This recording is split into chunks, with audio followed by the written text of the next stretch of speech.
a lack of consistency, I think, in terms of support for those teachers. And what I saw was collaboration increase significantly with those teachers. So we have a team, we have 2 teachers at each of our high schools teaching intensified. And so it's a team of 4.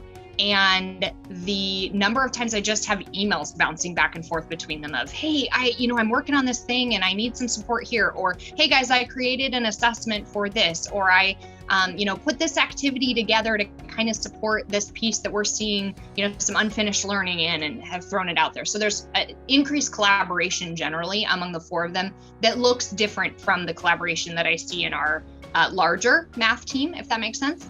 And then the second thing that I've seen significantly is increased student talk in classes. Am, I think, actually did an observation with me at one point with one of our teachers, and we tracked student talk versus teacher talk.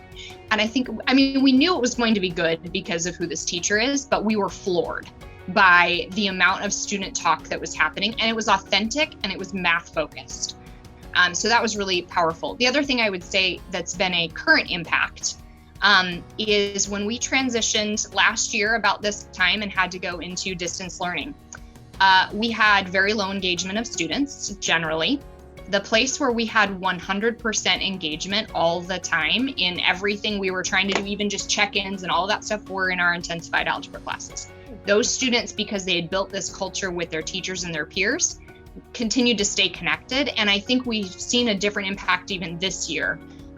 Even with students who were starting off in distance learning, still developed a different relationship with their teachers and peers that we didn't see in some of our other classes. So that's kind of a unique to this year's situation, but I think it's important to acknowledge that culture and the way we saw it reflected in how students participated in distance learning. I think intensified algebra has sparked conversations. We're a district that's been focused on social emotional learning for a long time, but what's missing is we do social emotional learning and then separate from that is content, right? So rather than doing, just social emotional learning, can we do social emotional academic learning, right? Can we bring those together? And so intensified has actually sparked conversations of how that might look in other courses, which I think is really powerful, because those separated, it's still good. It's still good to do that social emotional learning piece and not neglect it, but it's so much more powerful when we tie it to academic content, because it gives students that extra layer of confidence and the self-efficacy pieces and just the skills and abilities to dig deeper into content areas as well.